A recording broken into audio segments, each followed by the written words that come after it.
Hi, everybody. Just giving you a minute to all get in the room here. We're just about to get started. Welcome to everybody watching on YouTube. We're streaming live on YouTube now. And welcome to everyone, quite a large group here who's joining in the Zoom room today. That's exciting. I always worry about these little information sessions, but it seems you all want to hear more from me. So that is great and encouraging. And I hope to answer all your questions. Okay, I think everyone's in and we'll have a few stragglers, I'm sure. But welcome to the Friday webinar, everyone. I'm Derek Auger, the Executive Director of Conservatory Canada. This is webinar number 26 for the year. I was just looking through the YouTube channel and looking at all the replays. I'm going to just go over that kind of stuff later so we can see where everything is. And as we come to the end of the academic year, the webinars will conclude at the end of the month. But I'd like to recap a little bit today about what that is. In the chat box, good afternoon from Tanya already. You know what, I'm a bit of a weather geek, maybe quite a bit of a weather geek. And here in Thunder Bay, it's been cool. It felt like winter last week. It's starting to feel like spring again this week. And we had spring about 3 weeks ago for a few days. But we're struggling to get to +9, +10, and I'm close to Lake Superior where it really does not warm up at all this time of year. So just in the chat box, tell me where you're from and also what temperature is it today right now as you wake up. I know out west, those of you out there are experiencing summer in a great way, and I envy that. And please send some of the heat this way. Those out east, I'm not so sure. In Southern Ontario is quite a bit removed from where I am. So Esther, 11 Celsius in Mississauga, that's respectable. I look forward to waking up and it's 11 Celsius or by noon. Actually, it's noon already. Wow. 14 in Belleville. Yeah, Sherwood Park near Edmonton, 30 degrees yesterday. I'll be in Edmonton in July. I'm looking forward to that. Langley, 50 Fahrenheit, that's 10 Celsius almost exactly. Thanks for that, Phyllis. Nice to have you here.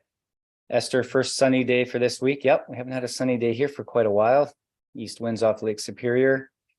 The lake starts breathing on us once the snow's finally gone. So nice to hear from everyone and see you engaged here. And so I'm just going to give you a bit of an update today. I try to do this twice a year where I don't have anyone else booked. And I think, okay, let's just give an update. There's all sorts of things that are percolating across my desk here from time to time that I'm talking with the staff about, that I'm talking with various teachers like yourselves about, I'm talking with the examiners about, and I want to keep you in the loop so you know what we're doing. No major announcements today. Don't fear anything. Everything is business as usual. In fact, back to more business as usual, which is really great. 19 degrees in Kelowna. Now that's exciting too. I miss being in the Okanagan and hope to get there soon. So a bit of an update on a few things, and I just want to also seed and stimulate some questions. So feel free to throw your questions in the chat box whenever you have one, even the Q&A if you find that easier to type into the Q&A if you can't access the chat box for some reason. Also, feel free to raise your hand. I can bring you on live, those of you that are joining live on Zoom. If you're on YouTube, sorry, I can't see those comments, but I know it's a great place where people can watch live without registering for the Zoom webinar. I'm going to refer to a slideshow here just to keep myself on track and to give you a little visual stimulation for the visual learners out there. This is a Q&A and an update from me. Let's talk first about spring June session exams coming up. This is different than the last 3 years because for the last 3 years, starting in June 2020, 2021, 2022, we had to do everything online. And then last June, actually, we did try to do in-person exams for the first time in 2 centers just to try it out and see how it worked. We were just fresh off protocols and things like that. Everyone was feeling their way through the world again to see if it was back to normal or not. And I think for a lot of us, it still felt a bit strange. So we did try a day in Richmond Hill of exams that went well, Richmond Hill, Ontario, near Toronto, and then also a day in Wetaskiwin, Alberta, just south of Edmonton, and those went really well. And so from there, in February, a couple of more centers in person. And then as promised, here we are, June 2023, finally. And I thought, oh yeah, we'll do 6 to 8 centers in person, you know, wherever the numbers warrant, because I could see the writing on the wall. Everyone wants these online exams now because of their convenience, etc. But actually 17 centers in person. We have to look at these case by case. I mean, we're excited to do this, but when I see that only 25% of all of our exams are in person, and a lot of people registered for in-person exams actually requested them to be on Zoom. When I break the numbers down, 75% of students want their exams online now. And so I'm going to talk a little bit later about what that means. And let's just do a technological review because I think that's warranted. And I've been doing a fair bit of examining myself to try and keep my finger on the pulse of what's happening and how we need to continue to flex and change things here. And the biggest thing is, yeah, if we're going to do 75% of our exams online, and most of those are on Zoom, not many are in the MIDI software yet. And and I understand that. I do that with my students as well. They're not used to the touch of the digital piano. They prefer the acoustic piano, but then I have to make sure that I've got a good setup so that their audio is captured and broadcasting well. And so I've got some new ideas about how we can accomplish that, because by and large, I'll mention later, the Zoom exams, they're working, they're fine, they're okay. But a lot of people in their own homes are not equipped to really broadcast very well or as well as they could. And so I just, full transparency, examiners, sometimes we're hearing things that are not of great audio quality, and it can be difficult to assess. If it gets too difficult to assess, we stop and try and fix it. So these spring June session exams, they'll be scheduled between June 2nd or June 6th and 23rd is the dates we've kind of narrowed everybody into.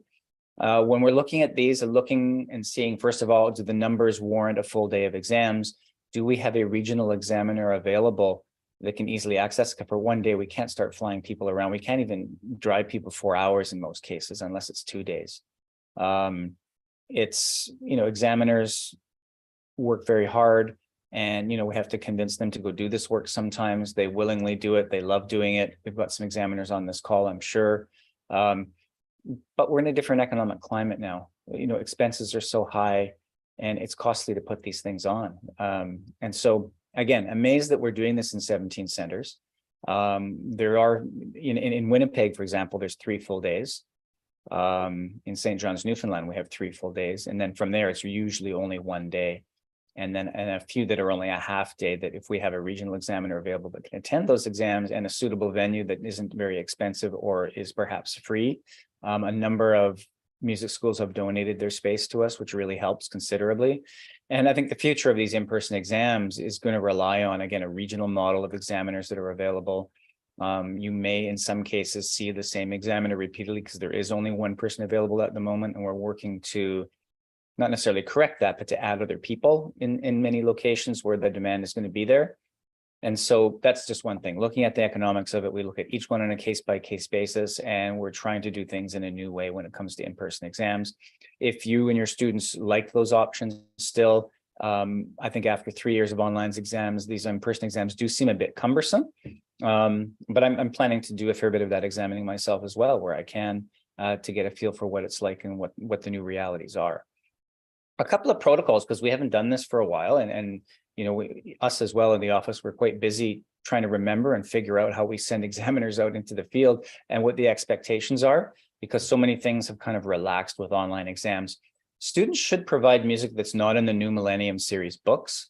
They don't have to. In online exams, you'll notice, for the June exams, at least the last couple of years, we didn't require students to submit any music at all. Examiners, we agreed that we would just go into those blind, because if an examiner was hearing 12 or 14 students in a day, they conceivably couldn't get inundated with emails with scans of all this music. It's just too hard to keep track of, and there's so much to keep track of as it is with examining. And now we're in an online portal examining on computers rather than on pencil and paper. There's just too much to look at and see. However, in-person exams, it's helpful to have that music there because so many of you are choosing music from other sources, and I'll talk about some of the other possible sources later that people are using or that I'm using, just to stimulate discussion there. So if there's music not in the New Millennium Series books, feel free to provide that for the examiner. They might ask for it.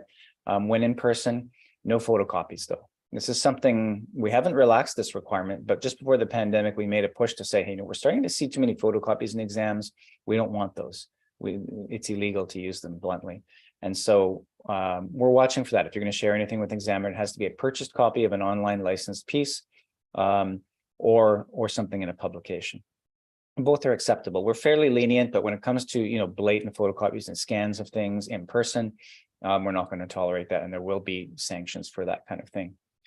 The New Millennium Series books, don't worry about that. That's standard repertoire for examiners. We hear that stuff all the time, and you don't have to provide those books for us. Some examiners may choose to bring their own, but most of us are used to examining without music now. Backing tracks can be provided by the student or examiner. In contemporaneous piano exams, we use backing tracks occasionally, especially for improv etudes. I think what we are doing, we're going to look at those in a case-by-case basis and try to make sure that the examiner is equipped with everything, but sometimes that's difficult in an in-person situation. And so I think what we're saying is it's better for students to be prepared to broadcast their own backing tracks when it comes to those etudes. But in some places, we may have a bridge or a way that someone's got those things handy that they can use. Most examiners simply don't teach this stuff, and we can get them to stream it or download it to a device. We can get them a Bluetooth speaker. We were on that path 4 years ago, but since then we haven't kept up with it. And that's something that may fall through the cracks. So I think those of you that are relying on backing tracks for contemporary idioms piano, be prepared to send the student with a means to broadcast those tracks for themselves, even if it's just on their mobile device. I think that would be a great thing. It's so easy to do nowadays, and probably a lot easier than us equipping an examiner and slowing things down. It's much quicker to get the exams and get through it and have it in a way that the student can take care of that requirement. A lot of you doing CI piano, I'd say the majority of people now are doing what we call the mix and match, and I'll talk about that later, where you're doing a contemporary idioms exam, but you're not actually doing the improv etudes because you're using classical skills. And so that's where we find most of our students fit into now. Arrive 15 minutes before the scheduled start time. That's something standard in person. It helps us out. We have little holes in our schedule from time to time because people cancel, they switch, they want to do other things, and an examiner's just sitting waiting. It's helpful to have that person ready to go. It also calms the student down, more importantly. They're not just rushing in and having to rush into them. It's nice to sit there, they've had some travel, collect their thoughts, make sure everything's in order, get used to the space. And then when it's their time, they're better prepared, I think, to go in mentally. And so that's part of the reason too that we ask students to arrive a little bit early, and there are times when we are running ahead of schedule. Our scheduling is pretty loose and lenient nowadays in the way that we're not all that pressed for time. And so I don't think you'll see like we used to have years ago where we were running behind a lot of the time. I don't think you're going to see that very often, as long as students are well prepared. Sometimes students come in that are not well prepared. It's pretty rare, but that tends to be what puts us behind time from time to time, is when someone comes in and it's taking a long time because they're sight reading through their pieces and things like that. That does happen. That's generally what happens if we're running behind. Parents and teachers should not be in the exam room until the mini lesson portion. Situations do come up from time to time where a parent is not comfortable with that arrangement. And so we can have them sit in the hall and witness the exam at a distance where they're not able to coach or interfere or anything like that. And the only other exception is the pre-grade 1 piano exam. We allow teachers or a teacher and a parent to be in the room to gently assist if they need to get that student comfortable with the situation. Again, any questions as I'm going along here, feel free to throw those in the chat box. It seems like I've lost control of what Zoom is doing. Okay, now oh, you know what? I'm not sharing my screen. I apologize. And so let me just go to the Q&A. Okay, Sean is asking, if the student has the original but needs to provide a copy, can they have a copy, or do they need to provide 2 books? Yeah, that question used to come up a lot. I think I know what you're saying, Shauna. And I've been in that situation myself as a teacher. If you only have 1 copy of the book, send the student in with 1 copy of the book, and the student needs the copy. The examiner will look over the shoulder, look at the piece in advance. They might ask to see it when the student's done. Don't worry about, don't break yourself to get a 2nd copy, but just don't bring in a photocopy for the examiner or the student. The student needs a real copy. If you only have 1 copy, that's fine. You don't need to bring 2 copies of everything into the exam like we once did. If you have 2 copies, great, but there are far more important things for us to worry about, I think, when it comes to these exams in life these days. My apologies. I was doing a slideshow, but I wasn't actually sharing my screen. I'm going to share my screen now so you can see what I've been speaking about. Okay. So this is just to recap the bullet points that I just went through there in terms of how we're handling the in-person exams for spring June session. Something else I just thought of too, again, a lot of students registered for the June session, but put as their 3 choices presented, number 1, they wanted a Zoom online exam. We'll accommodate that this year, but what we're saying now, I think going forward, now that we're seemingly feeling like we're back to normal in life here, when students register for either the February winter session or the spring June session, these are what we call our seasonal exams. And these are for in-person only going forward. If students want an online exam, all they have to do is register for a flex exam. And we're going to make that a little bit clearer in the portals when students register starting next academic year. And then the other thing, when students go to register for these seasonal exams, they'll see a drop-down list for their center that includes, every small town and large town in Canada. That's actually not helpful to us. And so we're going to be narrowing that list down to about 24 cities and towns where we know there's a greater potential to have an in-person session. That'll cut down on the workload for us. It's been not so much a nightmare, but it's been very difficult for us to weed through and have a look and see what we ought to be doing. It's a little bit too cumbersome. And so those choices are going to be narrowed down so that students have a better idea of what they're getting into. We have students in certain locations, who selected a town as their first choice, second choice, and then third choice was the actual city where we can be in, but that's 4 hours away. Knowing that, we went and scheduled those students for an in-person exam. And then when it actually comes time, they see that they realize they can't get there. I'm not sure why they were choosing that as their third choice, but it's not that clear. And so we're going to try and make that clearer so that the students understand what that is. But for now on, the 75% of students who want an online exam will register on a flex basis any time of year. And I think that's what most students are doing, including the upcoming June session. Is there an exam center for June 2023 in Thunder Bay? Yes, there is. There is indeed. There are enough people that had registered. It's really only a half day. And so I'll be hearing those exams myself at the university here in mid-June. I think it's on June 8th. And June 8th, I believe, is the day in Thunder Bay. I'll talk a little bit more about that, about another option for in-person exams too, as we get going here in the presentation. In terms of flex scheduling then, the practical and theory flex exams, most of you know, take place year round, any of about 360 days a year. There's a few days where we can't find an examiner, like on Christmas Day or Boxing Day or New Year's Day, etc. But we do schedule a lot of requests for people who want exams on the weekends. That's becoming more and more popular. And then for scheduling the practical exams, the theory is not so bad. 2 weeks notice, that's built into our database. You have to select a date when you register for a flex exam now as part of the registration process. Either you are doing it through your teacher portal or the students are doing it through the student portal. They have to leave at least a 2-week buffer. The system won't let you select a date less than 2 weeks from today. What we're saying for practical exams, though, is allow 3 weeks now for exams over the next month. And then as we get into June, we're going to need 4 weeks notice. The system will still let you in to select a date 2 weeks from now, but the likelihood is greater in June that we won't be able to find the first preferred date or even second or third, because an examiner might not be available because we're so inundated with exams in June and in May. We feel it now. So allow 3 weeks now for the next little bit. And then I'd say once the end of May kicks in and you're starting to schedule for a June exam, you should probably allow 4 weeks to guarantee a greater potential that we can find an examiner on the date and time that the student wants, especially for their first choice. Theory exams can still be written in students' homes. We prefer those to be done in teacher studios, but wherever they find that's convenient. The theory has become so small. I'm sure you all know there are fewer students that can commit to the rigors of studying theory and actually executing and sitting down and doing the whole exam. First of all, there are fewer older students, that are at that intermediate to senior level that are doing these things.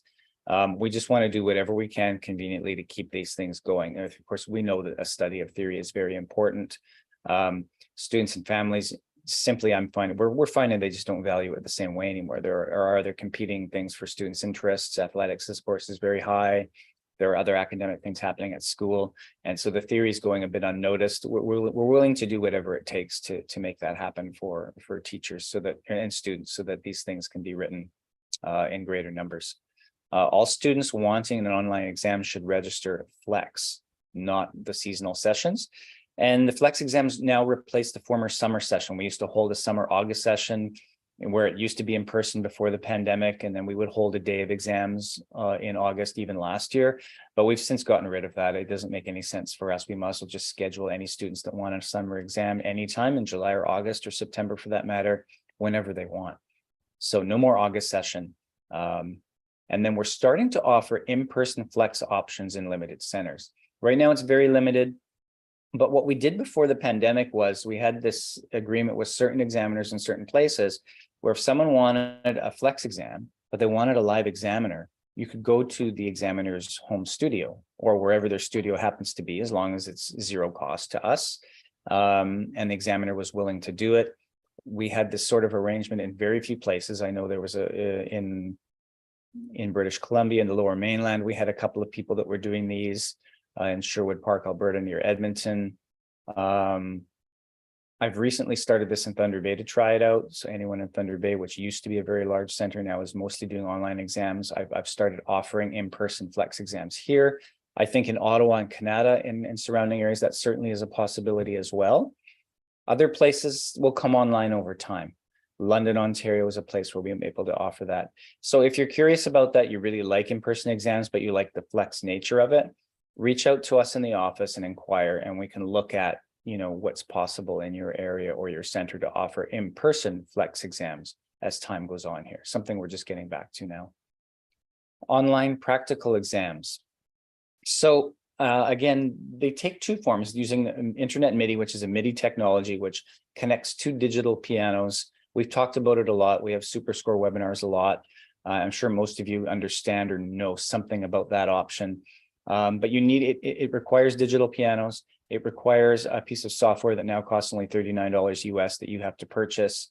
Once you have it on your laptop, you can use it for your students. You can use it for online teaching if you want. But in terms of having online exams, you could host online exams in your studio from the digital piano, as long as you're comfortable with how the student plays on the digital piano. And the information gets broadcast over the internet directly to the examiner's digital piano.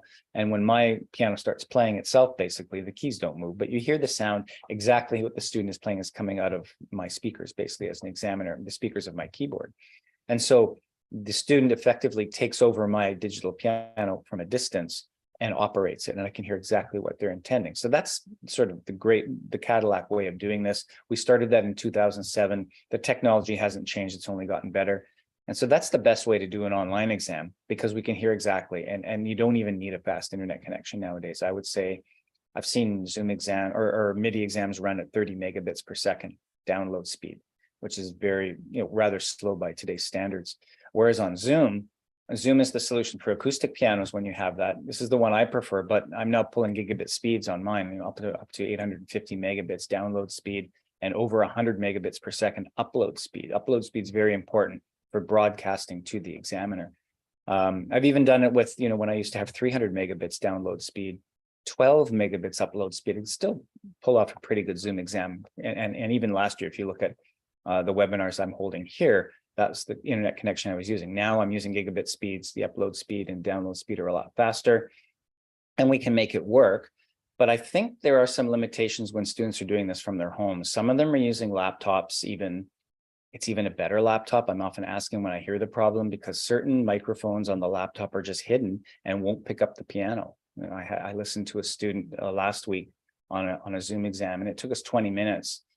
And 3 devices later, they dug out their old laptop that was like 7 years old. We spent the 2 minutes to get it booted up, and the microphone was great. It was better than the iPhone they tried to use. It was better than their a 1-year-old laptop using Zoom. So if they don't have an external mic, make sure the mic works. Sometimes the mic just it'll pick up speech very well, but it won't pick up music at all, regardless of what we do in the audio settings. So it's really hit and miss. And I'm learning that the biggest variable is actually the device that they're using. Sometimes an iPhone works great, just perched on the side of the piano, can work as good as anything.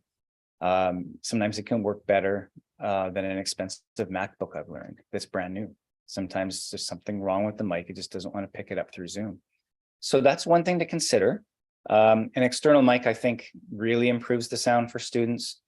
For myself, I set myself up in my teaching studio. My students that want online exams, I insist they do it here, because I know it's set up. I even use a different mic than I'm using for webinars here that'll pick up more of the sound. It's a USB mic. It's easy to install in my laptop. I know the camera is good. I know that everything's going to transmit. I hardwire my laptop and that kind of thing. Those are the kind of things I think that'll work a little better.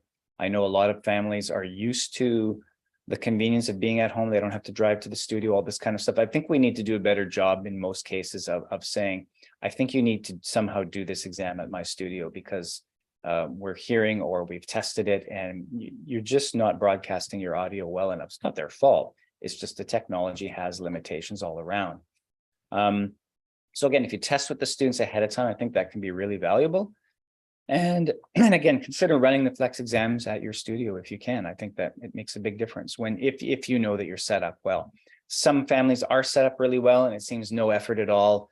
They don't even know about original sound or how to change the audio settings. They just stick your laptop there and it works beautifully and I can hear really well. And they're pulling maybe 300 megabits per second in average internet speed nowadays for high speed or broadband connective speeds.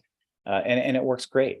And that's fine too. Usually our examiners at the start of an exam will go in and tweak the audio settings with the student and get them to turn on original sound when they're playing, get them to automatically stop compressing the audio like I am right now. My microphone's auto adjusting through Zoom depending on how loud I'm speaking. We don't want that in a musical setting. We do have a good technical document that I wrote 3 years ago around this time to go over Zoom and all its features. And I think that document's still rather relevant. It's on our website under a news item from the homepage. You just have to, I'll show you how that looks in a minute from our homepage when I look at the website. And I think that would be a good refresh for those that are concerned about this or that have questions about it. On online exams, for Flex exams, the examiners generally ask for the repertoire list ahead of time by email. That's fine, that's allowable. Send them the repertoire list in advance. They'll get back to you if they need any scores scanned, if they're not sure about a piece of music that they want to see. And that's something that I think is a good idea. In general, though, try to avoid unnecessary email communication with the examiner. It's something that we're just always watching out for. And in some cases, we are noticing that there's maybe too much dialogue going on between examiner and teacher sometimes. So just be wary of that. And we're trying to rotate our examiners in and out, but sometimes there's a certain familiarity that starts to pollute the process a little bit. And we're concerned about the academic integrity and maintaining that. And so that's something that we're on the lookout for. And so we encourage you to keep your communications with the examiner to a minimum and just the necessities. Be careful too with the skill tests that are shared in advance. Our office sends out to whoever is proctoring the exam, sends those skill tests out. Reinforce to the students if they're in their homes doing this, that those things need to be destroyed each and every time. And certainly don't save those yourself. You're not doing anyone any favors that way, except creating more work for us in the office, mainly me, because then I have to reinvent that examiner binder more often. We do it often, but not often enough sometimes. It's incredibly time consuming. And as we restructure ourselves administratively, there just isn't time to review those tests all of the time. So know that that's something that we're watching for. And those are ways you can help us out by helping guarantee the academic integrity of everything that we're doing. Okay. Now let's just going on to other things here, questions. I'm not seeing anything else. Okay, CI piano and classical piano mix and match. Most of you know about this. We promote it in the webinars a little bit, but I've done a terrible job at promoting that on the website. It's not even in the contemporary idiom syllabus, and that's something that's been on my list all year, and I apologize, but this is how it works, and by the fall, this is going to be in writing on the syllabi so that people know about it. Students register for a CI piano exam, contemporary idioms, because they like the contemporary repertoire. They're learning only contemporary repertoire. They only have to learn 4 pieces instead of 5. When we did the CI piano syllabus, most of those pieces tend to be longer in nature, especially the pop stylings and things that people get into. And so that's why there are only 4 of them. Some people like that aspect of it, but they're afraid of the contemporary skills because they don't want to get into the improv and the lead sheet reading, which just simply takes more time. Sight reading and ear training is very similar. The technique, I think, when we revise the syllabus is much more doable on the contemporary side nowadays, but it still contains modes and other scales that people don't want to bother with, right? And so the simple solution is, instead of preparing the contemporary skills, you can prepare the classical skills at the same level. So students register for a CI piano exam. They don't have to indicate anything until they get into the exam that they're doing classical skills at that level. So they follow the repertoire requirements from the contemporary idioms piano syllabus, which can include 1 classical piece, and they follow the classical skills piano syllabus requirements. So if they're doing the mix and match CI with classical skills, they're doing technique, sight reading, ear training, and keyboard skills, which includes harmonization from the classical syllabus at the same level. If you're doing a full contemporary idioms piano exam, you're doing technique, sight reading, ear training, and improv etudes and lead sheet reading as part of the improvisation. So if you want to avoid the improv, which I think a lot of teachers want to do with students because it's time consuming and it's something new and maybe a little bit scary, the mix and match is good if the student is favoring contemporary repertoire. And so most students now we see that are doing contemporary idioms are doing the classical skills, in fact.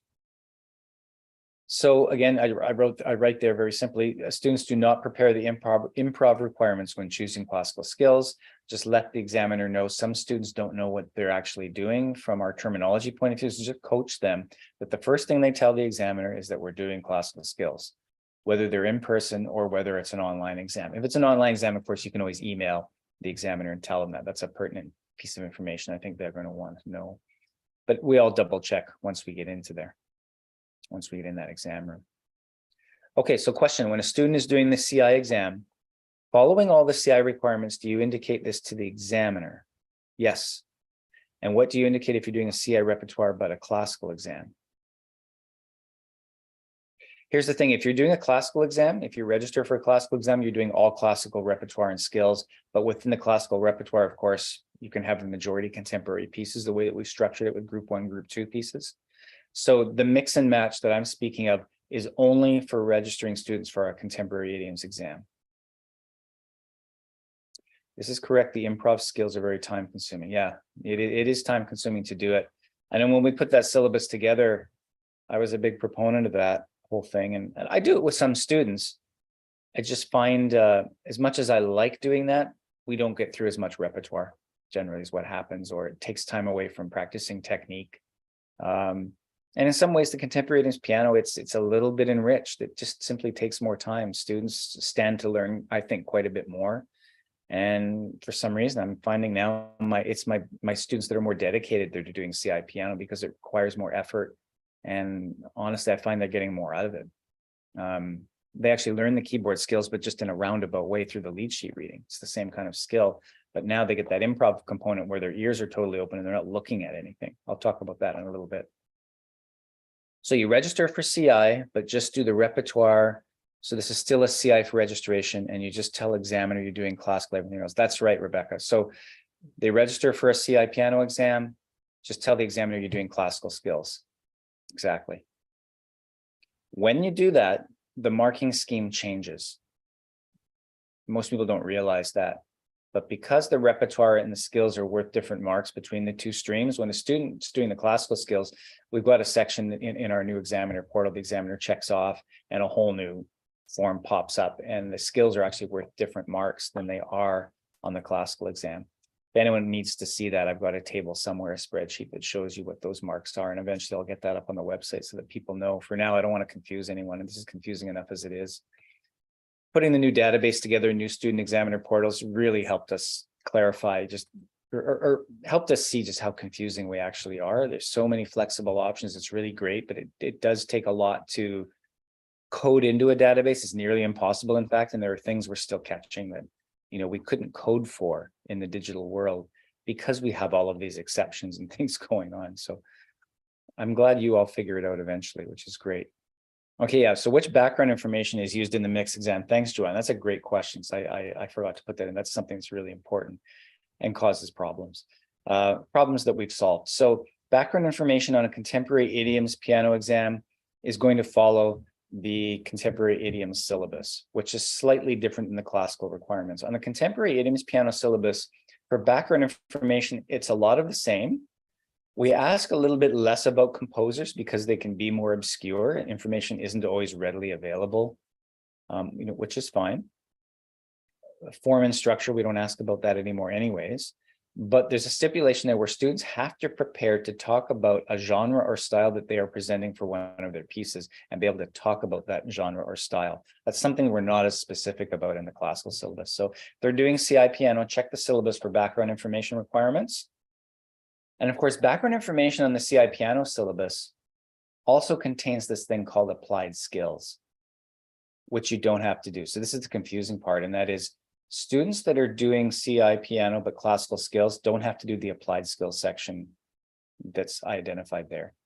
So they have to be able to talk about a genre or style, but they don't have to prepare to demonstrate scales, modes, and things that we ask on the CI piano syllabus. They'll just follow the regular classical requirements for that. So I know that's a bit confusing, but hopefully I've made that a little bit clearer. Ignore the applied skills. if you are doing the CI piano exam with classical skills. And again, try to tell a database that new portals, and it's difficult. Okay, Nathine, question. My CI students love the exam requirements. It's a bit more challenging to do the etudes, etc., but those skills are so fun and so important. Glad we are keeping that full option. Yeah, absolutely. Yeah, that's not going anywhere. And Rebecca, I agree with Nathine, exactly. Yeah, no, this is, we're definitely keeping the contemporary piano syllabus. There are still quite a few people using it. It's just we're finding more and more need to use the classical skills.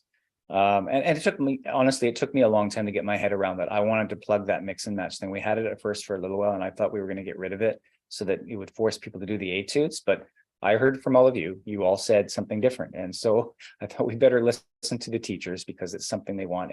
And I can see it in my own studio. I had one student this year, I had to do the mix and match. There's no way they were going to learn the classical skills. And this mix and match was the greatest thing for them. It was the only way we could make it work. So that's your feedback coming through. And of course, anything, I mean, questions I'm taking here today, but also feedback. I'm open to that too. I'd love to hear feedback.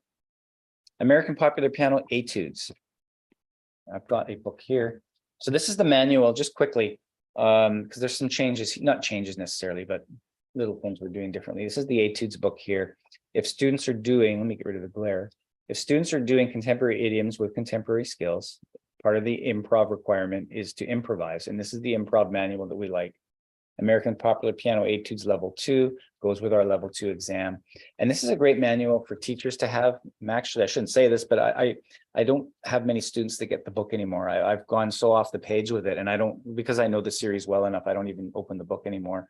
I teach these etudes strictly by rote. I put a backing track on, and I show students the left-hand chords by rote. I get them improvising by rote without even looking in the book anymore. We had some confusion though, because each etude, of which students have to learn 3 at each level, they have to improvise hands together with a backing track. The left hand gives them a good structure if we show them the chords from the book. The right hand's free to improvise however they want. The book would show 4 modules for each piece that had seed ideas. And so the examiner would present one of those modules at random to the student for the etude they were going to perform. And so everyone started panicking as they thought they had to learn 4 different ways of playing each etude, but that wasn't the case. And so we've tried to tell people that. And it doesn't always work. And so we're being a little bit more explicit. The pandemic taught us something, and that was the examiner could no longer really give the student a sheet. And so we just said, okay, the student can pick whatever they want to look at. Some students don't look at anything. If students like module 2, they can open up to module 2 and play for module 2 if they really need that visual clue, if they need to read the chart, which most students do. I think ideally it's nice to get our students off the page in this activity, but that's the reality we live in. Some students just need to see it. And that's fine, especially in the higher levels. Students must provide their own copy of the module or sheet they wish to use now. Examiners are no longer going to provide that, and that's the way we've been doing it for 3 years anyways. The examiner still chooses which of the 3 etudes gets performed on the exam, however. In the improv, students should display that they've created a novel improvisation. It doesn't have to be their own inspiration, but something that's not so scripted that they're reading it verbatim off the page. That's now a reading exercise. So they can read and they can make it sound good with the backdrop, fine. They'll get 4 out of 5. But to get 5 out of 5, they really need to display that they've got the spirit of the improv going, And so that's something that we're trying to get across. These improv requirements are designed to get students off the page with open ears, creating within a structure that's found in the modules in the books. You don't really need the books. They're there and they're really helpful. So you don't have to play totally by ear. But I think it works best again if the teacher just guides the student and teaches this by rote. I have video tutorials on the website. I'll show you that later where those tutorials are, and they break it down in 7 or 8 minutes how to look at each level with a student and do those. And then we also have Dawn Keim, our director of teacher outreach, who does a meeting with CI piano teachers that are interested in this every month online. And if you join those, she breaks it down very well too, how these things all work.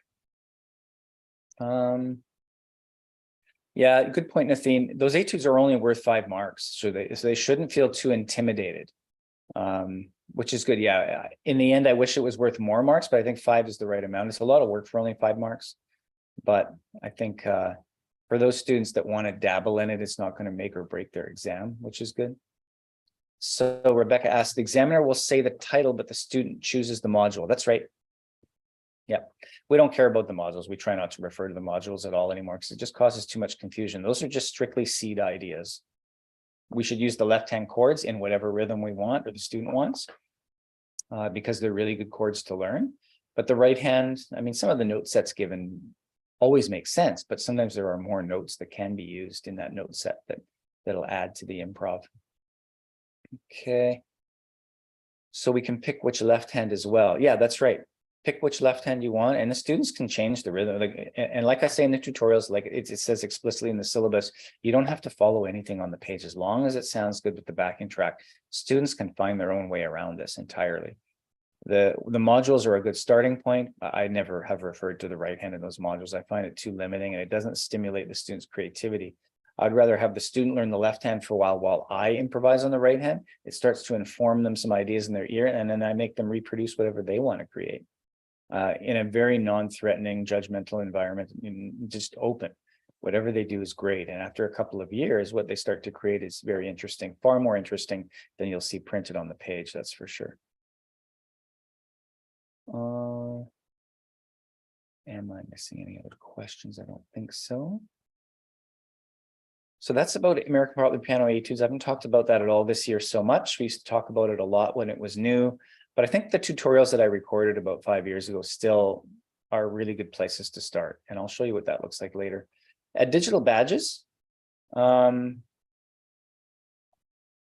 So what are the benefits of digital badges? We've done a couple webinars on this, maybe 3 over the past year, with panels talking about, how wonderful they are, how we can use them in our studios. I've been using them more than anything with my students, because most students, I mean, when I poll the teachers, when I poll you all in webinars sometimes, what percentage of your students are doing exams right now? And the answer comes out between 1 and 5%.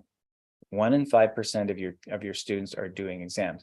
Some of you on this call, I know it's a lot more than that. That's very much an exception nowadays. And I know in my studio, it's the same thing. It's about 5%.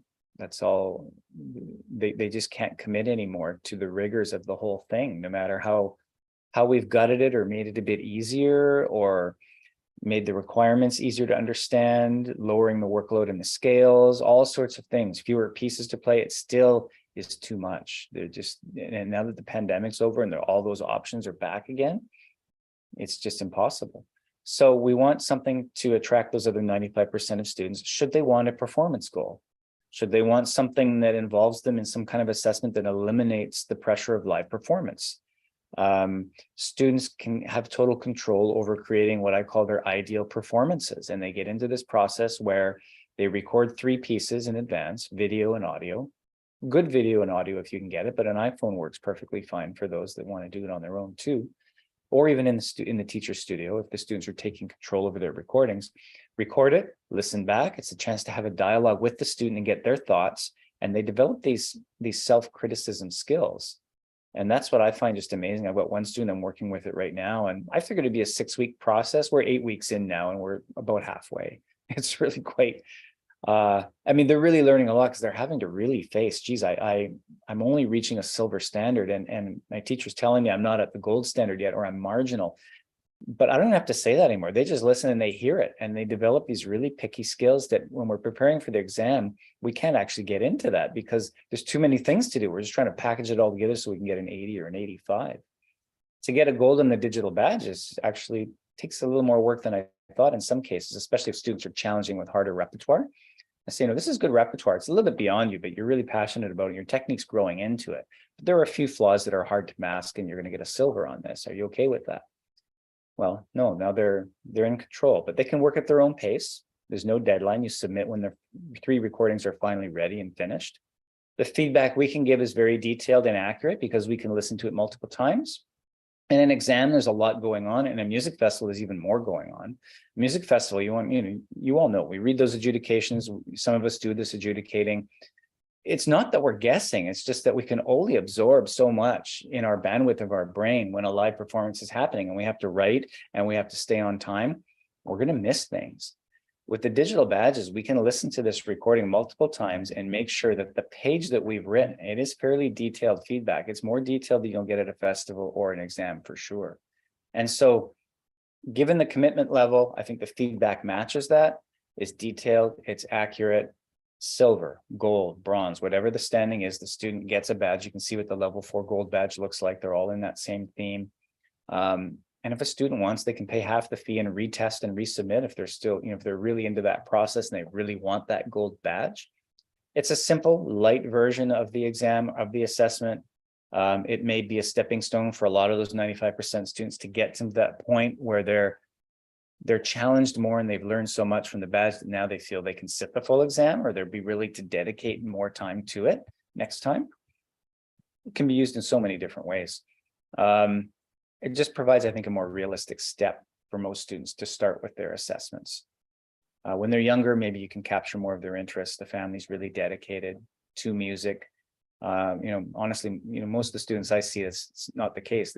The culture is different. It's not music first.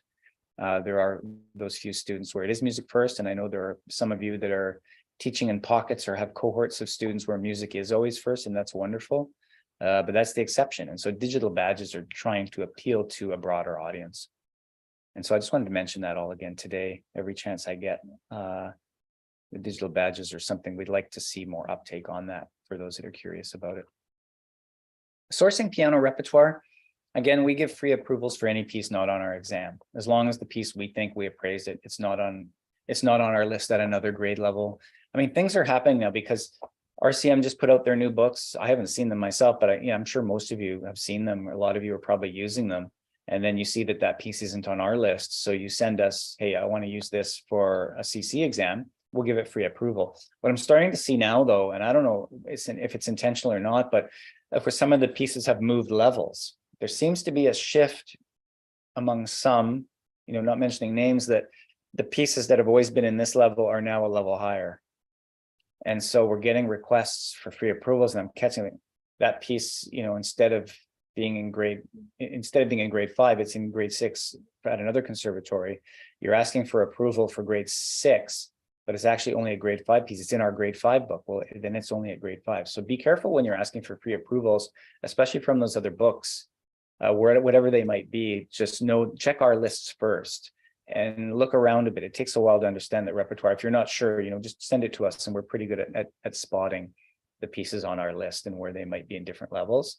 So that's just one thing to watch out for right now. It's a trend we're starting to see a little bit of, that the levels are starting to get blurry a bit, and we're trying to hold fairly firm to our standard because we believe in it. It's been this way for a long time. We're not about to really make anything easier. Let's put it that way. The levels are there from 1 to 10. As long as we get our students to level 1, we feel that the progression is pretty smooth the way it is. If anyone disagrees, let me know and give me specific cases of pieces, and we can flex on it. Especially the contemporary repertoire, it's a little harder to appraise sometimes, but there are a few series of well-graded pieces that I go back to and I look at, and we look at the comparables on them when we're not sure, to make sure we're getting it right. Approval not needed for digital badges. Teachers can approve that repertoire, flex that repertoire. Don't worry if it's too easy or too hard. Just pick the level you think they best fit in. Run it by another teacher even. We're not concerned about the level. We're just concerned about giving students detailed feedback and finding them on their journey and helping them work forward on that journey. Be sure to obtain approval well in advance. A couple of teachers right now, lately, students are caught off guard because the exam's in 2 weeks and they're realizing that piece is at the wrong level. Simply because it's in our books, because no one's checked our list. So just watch out for that. Make sure you get approval well in advance. I'm guilty of that myself with students. I don't seek the approval necessarily in advance, and then I get stuck. Easy to do. CC's leveling takes precedence. I've mentioned that. But what are we using for repertoire lately? It's an interesting thought. I mean, there's so much out there. The Wanless catalog. We've had Deborah Wanless on recently. She's recently given all her publications to Andrew Harbridge and his daughters. And so they're now managing the Wanless catalog. It's the Wanless and Harbridge publishing house is sort of combined. And that is the largest, I think, print music distributor, creator, publisher in Canada. And so they've got a great catalog. And in terms of what we use at CC, these books have been around for a while, and they're great for contemporary repertoire, the Canadian Contemporary Repertoire Series. That's good for CI stuff, or classical, in fact, for a modern group selection. Hal Leonard still publishes these for us, contemporary piano repertoire. These are pop stylings that they have leveled for us. Both of these first two books are in levels 1 to 5. And so those are really good. Challenging stuff in level 5. I'm shocked a bit about how that works. Etudes I've already shown you. Women composers, Eleanor Gummers, she's been on many times this year. She'll be on again next week. And at the final webinar with Cecile at the end of May, they've been going through music by women composers. The stuff that One Eye Publications has put out lately is just vast. There's 3 volumes like this that started coming out 2 years ago. And then there's just every 2 weeks, I'm getting a new book from her. It's absolutely amazing, the amount of repertoire. All of that stuff's going in our syllabus list. And in fact, a big update was made about 4 weeks ago. You'll see a bunch of new repertoire there. Stuff that I use, I refer to this a lot. Christopher Norton's Connections. The styles are incredible. They're concise. They're accurate. The kids love it. There's backing tracks. There's teacher accompaniment books now. I mean, so many things to do. And this is what I refer to a lot for contemporary repertoire. If I want to figure out leveling, this is sort of the standard. Of course, RCM put this together a long time ago with him and did a great job of getting the levels right. Andrew Harbridge, his Spectrum series for contemporary repertoire is really good. I mean, everything's really good. It's just a matter of, I'm just showing you sort of what I have at my fingertips lately in terms of where repertoire can come from. This is the 2nd edition. He's got levels 1 to 6 at least. There may even be more than that. I'm not sure. Something that Deborah Wanless did with Christopher Norton and Wes Fraze and Andrew Harbridge and herself back in 2019, the Pianos As series. All new pieces. Is a lot by all 4 of those composers in here, all really great stuff. It's at least level 1 to 6 as well, and that's the level 6 book. We had Olivia Adams on early last year. Her syllabus loud and clear. This is just a really great compilation of everything from grade 1 to associate level, and it's music by women composers. And it's all 20th and 21st century music. Anything in this syllabus, if you can get your hands on a copy from Wanless Harbridge Publishing, they've got the hard copies of this. It's not available online, but any of the music in here can be used on a CC exam at the level that it's shown in there in those books. So that's a little bit about repertoire. Classical, of course, we have our New Millennium series books, piano and voice. You can use classical repertoire from any book. Scan and send us the pieces that aren't on our lists, and we'll have them approved. I've shown you some contemporary things, some non-traditional modes of learning. I bought a subscription to musicnotes.com again last year. Finally figured out how it works, and in the end I realized, yeah, you know what, I can pretty much download pieces for $6 US per piece, if not cheaper actually in some cases. So I pay, I don't know what it is, $70, $69 US, I think it is, for the year, and I get 12 pieces for free. I get 12 coupons. And if I run out of coupons, I can purchase 3 coupons for $10. So, on average, I'm if I download a piece for a student, I charge the student $8 or something like that. And I find that by the end of the year, I'm breaking even on that membership. And so that's a great way to download all the latest pop stylings, the video game music, the latest movie music, all this stuff that we don't have time to list on the Contemporary Idioms rep list. It's all there. You can scan and send it when you get it, and we'll appraise it for you to have to use on an exam. Questions about repertoire. Let's see. Is there a complete listing of all the classical grade selections to make it easier to cross-reference between levels and grades? There isn't. If someone has time to create one, we'd certainly post that. Man, that'd be a huge job.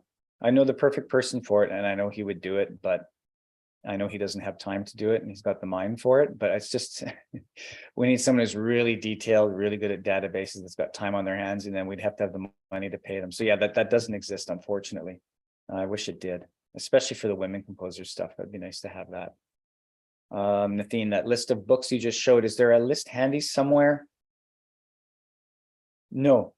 At one time when we were putting our new website together a few years ago, we were going to have a marketplace publications section. We just ran into all sorts of trouble and realized it was going to be too much trouble. If you go in terms of CC publications, okay, let's do this actually. Phyllis, which source do you want me to repeat? If you just type that in the chat box, I can do that. I can reprise that. I'm going to get on, let's get on to the website here. I'm going to stop sharing for a moment. Where can we find all this stuff? Okay, I'm going to share my screen again so you can all see what I'm doing. To find CC publications, I go to Long and McQuaid. And when I go to longandmcquaid.com, they did this for us back in 2016. Just type in Conservatory Canada into the search, and 3 pages come up just dedicated only to our publications. You can see what the cover looks like, everything from the weird guitar stuff, some of the old syllabi that shouldn't be there anymore, all sorts of things, the contemporary idioms repertoire series, the voice stuff. You can see 3 pages here. All the publications come up, everything that's published by Conservatory Canada, the theory books. Again, this old piano syllabus that shouldn't be there, it's on a sale price. That's a disaster because that's all old information. Do not buy that, and do not buy the guides to contemporary idioms unless you realize the front half of that book no longer pertains to our current syllabus. Anyway, sorry about that, but anything there that's available is on Long and McQuaid. If you go to Wanless Music,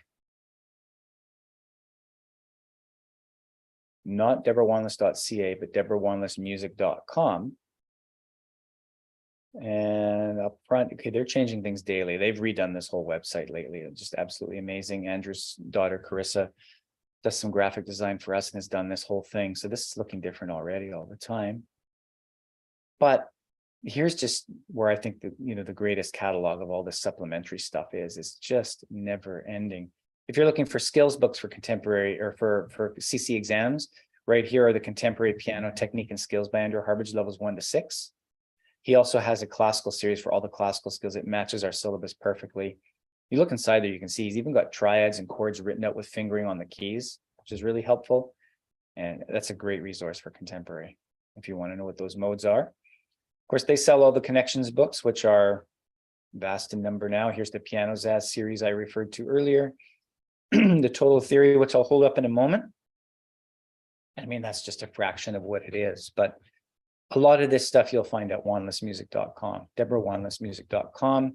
Now, Andrew Harbridge is taking care of all of that stuff and running it. And so all his stuff is all there with them under one roof.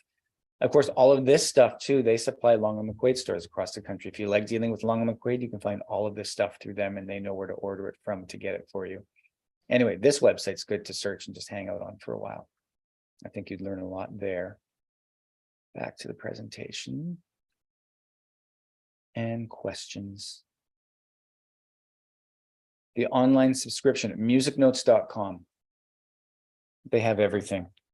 Students come in, other non-traditional modes of learning. Students are coming in, learning, they learn their music on YouTube by ear or by watching the Synthesia thing work, where the lights are falling from the sky into the keyboard and they learn this way, or they're learning tutorials. So they're doing, learning by rote or by ear. They don't have a score to present the examiner. That's fine. They just have to tell the examiner, I learned this by ear. Okay, play. We'll know it's at the level. Hard to get those pieces approved, but just do it on the contemporary exam. Just do it. Get these students playing on the exam. These pieces, it's amazing what they can do, what they can download into their bodies now. We don't care. We just want to hear them playing music. We'll assess them fairly. They'll get high marks for it. All those non-traditional modes, video game music, anime music. There's all sorts of specialized genres out there of music that Music Notes will have a lot of that, or Muse Score. Muse Score is every year just growing leaps and bounds in terms of its quality. Its membership, they've got a big membership drive on right now. I'm not a member there, but I have a lot of students get things on Muse Score, M-U-S-E Score. And of course, students download some obscure things, just people post things on PDFs that they can download. That's all fine, as long as they, if they didn't have to pay for it, as long as it's not a licensed copyrighted copy, or as long as the piece isn't copyrighted. And we would see that, we would know that on an exam. Yeah, this is being recorded. All these webinars are recorded. I'll go over that. Okay, so you've seen musicnotes.com. That's great. What are we doing? CCTV. I'm going to go over the CTT, the YouTube channel. Theory exams, I'll talk about. Okay, let's go to the website. Let's get online here. First of all, the YouTube channel. Let's go over here. That's where we're live. Okay, so you get to CCTV, Conservatory Canada TV YouTube channel. There's some confusion because the first row is just videos that I upload manually because the live recording doesn't work, or I uploaded a webinar from last year when I used to do things a different way. And so the best thing is to look in the second stream here called past live streams. And most of the recording or most of the live streams are all right here in a row. And then there's new teacher webinars at the bottom. That's fine. If you go to videos, this tab here next to home, there's home and there's videos, there's live. If you go to videos, that shows you the latest videos that I've uploaded. These are not videos that were done live. And so they're out of order. They're a little bit older. Once in a while, a live recording doesn't work out for some reason on YouTube stream. It doesn't archive it correctly. I'm always recording in the background, another copy in case something happens. That hasn't happened for a while. If you go to the live tab, here you should see everything in order as you know it. If I miss one, it goes up in the videos thing. So eventually you'll be able to find what you want, but this is mostly everything. You can see we're live right now. Last week webinars next, the webinar before that, and so on all the way down the line here. It's a great chance actually to review everything we've done. This is number 26 of the year. We've had Deborah Wanless on a couple of times to talk about Let's Begin. Of course, we launched a series on teaching beginner piano recently. And so a lot of our webinars have focused on that lately. I talked about working with neurodiverse students 2 weeks ago. Chris Norton's been on a couple of times with George Lidhurst of Time Warp Technologies to talk about his music in the SuperScore app. Eleanor and Cecile have been a real staple the last 2 years, giving us music from women and BIPOC composers. And so they've got a whole series they've been on almost every month. They'll be on at the end of May again for the last time this year. Marjorie Purdy's talked to us twice about teaching beginners. I've talked about new digital badge assessments a couple of times. Dr. Gilles Como back in November. This was a great one. Pedagogy, research, and with his piano lab at the University of Ottawa has showing us. That's a great one. That's a real highlight for me, as well as the two before that, Dr. Elaine Keeler. We had two in a row. Ornamentation, blowing our minds on how we can treat ornamentation, especially in romantic piano music.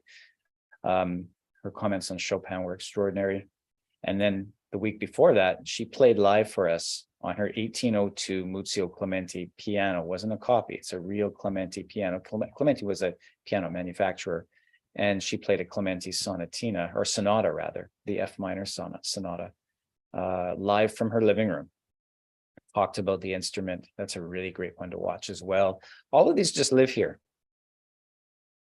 And then going right back to the very first one that I did back in September, just talking about the YouTube channel content. You can also look at playlists, and under playlists, you'll see some interesting things. All of these are into a playlist. If you look at webinar replays here in the middle left, that'll give you a nice archive list of everything in order. Last year at this time, we did mock exam webinars. There are 4 mock exam webinar replays that live in these 2 playlists here. Highly recommend those if you want to see what the contemporary idioms piano exam looks like from the back end. You can see it, as well as 3 classical exams. And then a few other things, the tutorials I've talked about, those you can find on our website. Here's the website homepage. If you're interested in the latest news, not a lot of news. I don't have time to write a lot these days. I'd rather just talk to you like this. But the Zoom online exam guide is here from May 2020, as well as, where was that now? So Zoom online exam guide is a lengthy technical document. Some of this stuff's a little bit out of date with the software, but we talk about the exam protocols, other considerations, and what we're going to do in terms of exams. And there is a technical document, I can't remember where that is now, where we talk in more detail about that. Oh, maybe it's the June 2020 online exams FAQ. This one's also very good. That answers a bunch of questions. And there's a link to the article that we have on the website somewhere there. I've lost track of where that is. Talking about improving online teaching and audio quality in Zoom. Goes through the audio settings. Some of this is going to be a little bit out of date now because internet speeds have gotten better. Some of the features within the software have changed. But those are some of the things you're going to find on the website when it comes to online resources that you can read through at some point for yourselves.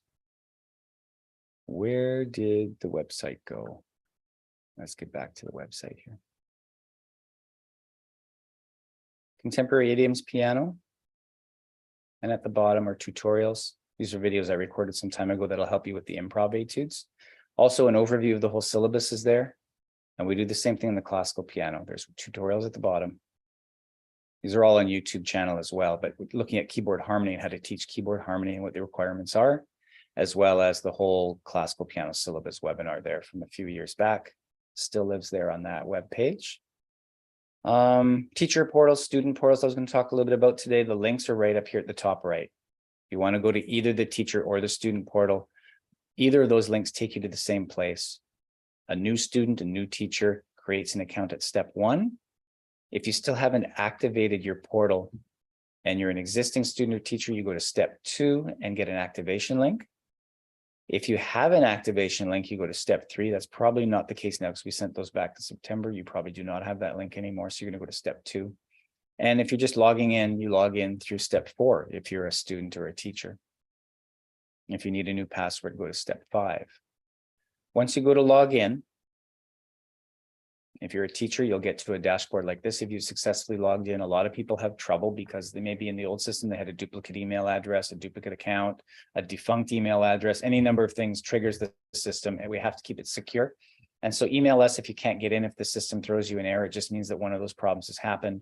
We'll get the tech team on it, and within a few minutes, they can get you up and running and into your portal where you will see all of your students, all of the past academic records. You can't necessarily view the certificates and some of the things yet, but most of the stuff is there. You can create a new profile, have a bio and some information there of yourself. You can check on your students. You can register them for an exam yourself and pay for it if you're the type of teacher that does that.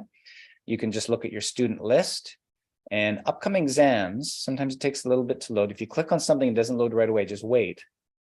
And eventually all the upcoming exams for your student will come. I think we've just fixed this recently, I'm looking.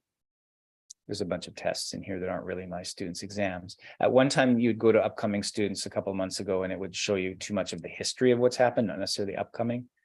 Then you could filter it by using these arrows here next to each column, and you can go to the date and filter it, and you'd be able to get there. Even draft applications, if you've done a draft and you haven't paid for it yet, it'll show up at the bottom there. Anyway, once you get into students, you can view their results. You can go to your student list, go to a student that you're currently working with, for example, and you can see their certificates, you can see their results and view the details of their reports. You can view an exam report. An exam report generated just quickly looks like this. The comments are legible now because they're all in digital format typed in by the examiner. A certificate looks like this. Many of you probably haven't seen the new certificates. You can print these off. New design that we launched back in the fall. And we're very happy with that and the way it looks. I think it looks a little better than our old ones. So that's a little about where things are. If you have a credit would be shown here on my credits page. More of the students that have credits. You can make orders of transcripts. You can pay for existing orders of theory papers and things like that. Teacher resources, the eSharp Club we used to call it. You can access here through the teacher resources page. And you'll see the links here to all the documents. Those of you that are familiar with that, you can see practice theory papers are all listed there. We are about to upload 2018, 2019, all the way to 2022. That's going to get done soon. I apologize, it hasn't been done yet. But if you need any of those papers, reach out to Deb in the office and she can get those for you. So that's a little bit about the database student and teacher portals I wanted to go over today briefly. And I've talked about the YouTube channel, theory exams. Oh yeah, this question's come up recently. So the old theory workbook for students, Stephen Fielder, Dr. Cook, we're still using these. You can still use them, thick books, nice coil binding, published in the US, they're expensive. And then now we have Total Theory by Deborah Wanless, based on the old James Lawless text. You can use this as well, it works really well. If you're using Total Theory, you also have to use the supplement, or you don't have to, but you should. If you go to the theory history page, we've got downloads for the theory supplements that go with the Total Theory to fill in any of the gaps, because this doesn't follow our syllabus 100%. So Deb created these books and then created the supplement to fill in any gaps. These things are massive. They're about 100 pages each, full of extra exercises and things that are tailored directly to the CC exam. So if you want an updated resource, we tell new teachers, go to Total Theory. If you've been around for a while and you know how to use those old theory workbooks, they're a little dated. There are errors and things that we're not able to fix. If you know how to handle those books, go ahead and use them still. They're still going to be published and are available. The supplement's not loading right away for some reason for me today, but you'd be able to print off anything there, and those are available for free. And then theory 5, we finally have a resource for theory 5. Deborah Wanless created this last year, Basic Harmony. That's a great resource for theory 5 and even getting into theory 6. So we'd highly recommend that to use for theory. I'll abandon that for now. A couple of things that have come up lately, teaching intervals, just internally, no complaints from any teachers or anything, but we're just trying to clarify internally how we ask intervals for theories 1 to 3. If it's theory 1, the bottom note that a student's given for an interval will be part of a major scale. They won't be given anything more than 4 sharps or flats. So they don't have to think in those other scales. In theory 2, it's all scales. And in theory 3, the intervals get a little more complicated where we can have any bottom note that the student has to be able to measure the distance between the notes for that interval. Sometimes that causes confusion. I know myself, I've never seen this in a textbook, but I decided years ago I wanted to figure out an easier way to teach intervals. And so what I teach students to do is to count semitones. A perfect fifth is always 7 semitones. A minor second is always 2 semitones apart, or 1 semitone apart, sorry. Learning it like that to me, and I give them what I call the interval tape, which is just 1 to 12 semitones and what each interval is under it. All they have to do is count semitones. They don't have to think in major and minor scales anymore and get confused on things. I still teach them another way first, like the textbook, but then I show them this way as a way to double check it. We find that from time to time students have trouble mathematically figuring out these intervals, and by the end of theory 3 they might finally have it, but a lot of them are still missing something in their mind, and this counting distance of semitones between notes is really what it's at in terms of what the interval is. So try that out if you're ever having trouble and let me know what you think. CC exams and accommodations, I mentioned this last week in the webinar. And so I just wanted to bring it up again. If you have neurodiverse students, I mean, a lot of you probably weren't on that webinar last week. We can give extra time for students to process instructions. If they simply type in a comment when they register, this student is on the autism spectrum, has ASD, has ADHD, and a brief comment about how we can help them. We're more than happy to do that. Sometimes teachers or parents will email the office too, so that we can give the examiner a heads up on something really specific that might trigger a student or that might help a student, something that they will freeze and not understand on an exam. You know, it's helpful if we know about that in advance, then we can help the student be successful at it. So just know that we offer accommodations and specifically more for things, if it's more complicated, we like to see some kind of work that was done by the school board or the school, or some kind of official testing that's been done. Feel free to pass that on to us as a way to verify that that's been happening for a student, and that's how they regularly are educated. We're happy to comply with those findings for students. Upcoming Friday webinars. Next Friday, May 12th, we're going to have Eleanor Gummer come back to talk about her Piano Kids beginner method, another beginner method. This is a more, you know, I've heard her describe it before as back to basics, a very clean page, lots of staff note reading that's very simple. It's interesting. It's really stripped down. I've used it a couple times with students that are a bit older and just needed something very simple to sort of refresh and figure out how notation works. And I found it very effective. The following week, May 19th on Friday, just before the long weekend, Olivia Riddell is going to be here, the President and CEO, International Director of Music for Young Children, MYC. We've had a long relationship with them going back a very long time. Of course, Olivia's mother, Frances Belotis, authored and created Music for Young Children. She's been one of our examiners for a long time and a supporter, one of our past honorary licentiate recipients, in fact. So Olivia is really excited to be here that Friday, 2 weeks from now, and is going to talk about the MYC program. Cecilia and Eleanor join us for the final webinar of the year on May 26th to give us their final installment on music by women composers, and this time looking at music by 3 lesser known Canadian composers, and talking also about a brief history about music in Canada and how it was formed, and serious concert music and how it was being composed at the time, 150 years ago or more. So I hope you can join me for those 3. In the meantime, that's next week what we're doing. I'm going to stop sharing here for now.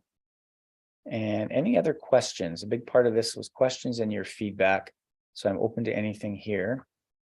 If you have anything at all based on what I've said, anything you're wondering about exam protocols, repertoire, theory, things examiners are looking for. We've covered a lot of ground over the last couple of years through these webinars, and I hope to keep holding them again next year in the fall. We'll probably start in mid-September, just with a live update like this I'll ramble on, and then I've got a whole bunch of people that I'd wanted to bring on this past year, but we just couldn't have on for one reason or another. They can't get them at the right time. People are busy. I'm going to be going back to those people first, talking more about pedagogy research, I think. I'd like to get some specialists on talking about voice and voice lessons, voice pedagogy, and all sorts of different things. We'll have people, talking about publications, we'll have repertoire sessions, all that usual stuff, and then maybe some more mock exams as well. For contemporary idiom singing, are there any past videos I could see for the recent updates?